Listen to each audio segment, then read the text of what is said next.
You don't know this about fleas. Fleas have this amazing capacity to jump. They can jump like across the room, which I find pretty disgusting. But I read this study about fleas. These scientists took a group of fleas and they put them inside of a jar. And with them in the jar, they put the lid on the jar. And knowing what we now know about fleas, what do you think happened? Yes, of course, they began jumping and hitting their heads on the lid of the jar, right? And the scientists let about a week go by. And during that week, the fleas learned to adjust the height of their jump.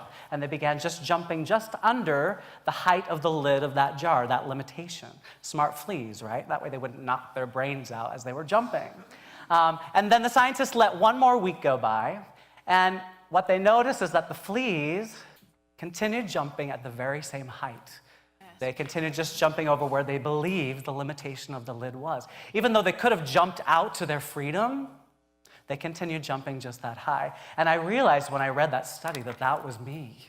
And so I began to adjust my thinking to what I now call open jar thinking, which is to say, no matter what you want in life, no matter what it is you're after, you jump with all of your might. And one day that lid might just be open. You might be auditioning for the role of your lifetime, or you might be interviewing for the job of your lifetime. But if you're not putting 100% in it, you're definitely not going to get it.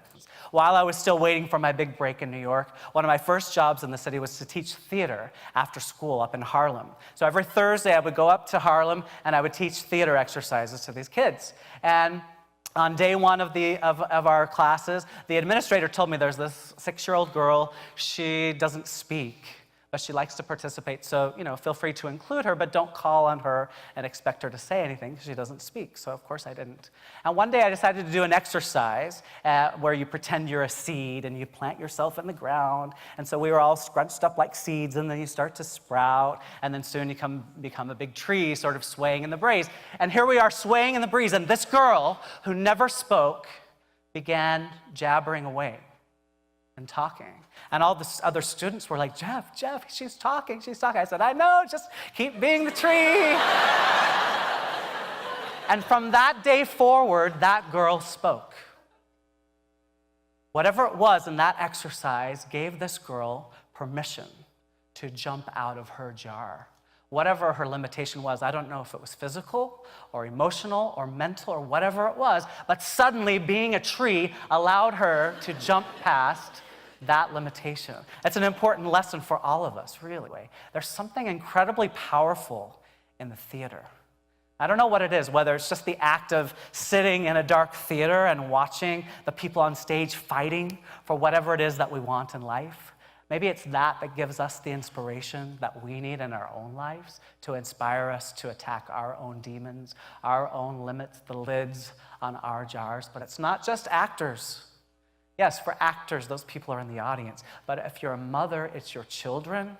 If you're a teacher, it's your students. If you're a student, it's the people in your study group. We are all surrounded by people who need to be inspired to go beyond their limitations. I firmly believe that if one of those fleas in that jar had just decided to jump and disappeared, the other ones would have realized something's wrong here. Maybe I can jump out.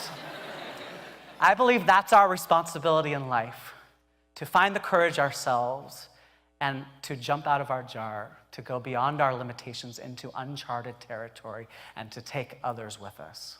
And I believe that is an idea worth sharing. Thank you.